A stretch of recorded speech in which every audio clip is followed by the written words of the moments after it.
In this question, we're given a diagram which shows 4 graphs. Each of the equations in the table below is the equation of one of the graphs, and we need to complete the table. Now in our table, we have 4 equations. We have the graph of y equals minus x cubed, y equals x cubed, y equals x squared, and y equals 1 over x. We need to have a rough idea of what each of these graphs look like. Now we'll start with the graph y equals x squared, because we should be most familiar with this graph. Y equals x squared is a quadratic graph, and we know that the graph of y equals x squared looks like the diagram on the right. Now another graph that we might be familiar with is the graph of y equals x cubed, which roughly looks like the sketch on the left.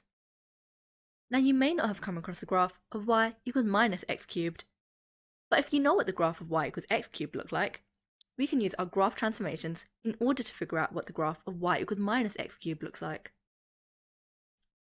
The graph of y equals minus x cubed is a reflection of the graph y equals x cubed in the x-axis.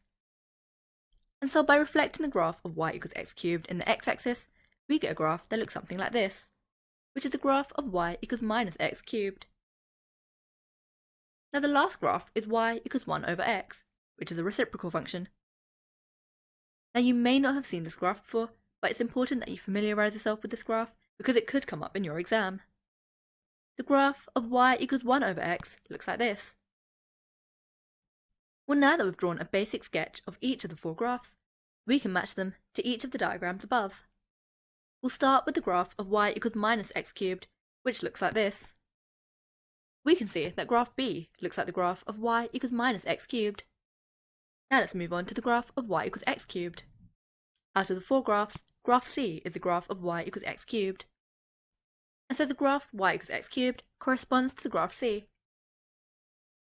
Next we have the graph of y equals x squared, and we know that graph D is the graph of y equals x squared. And that leaves us with the graph of y equals 1 over x. We know that the graph of y equals 1 over x must be graph A, because graph B, D and C have already been taken. And so we can say that the graph of y equals 1 over x corresponds to the graph A. Now this question is worth 2 marks, and we get the full 2 marks for matching each of the 4 graphs to the correct letter,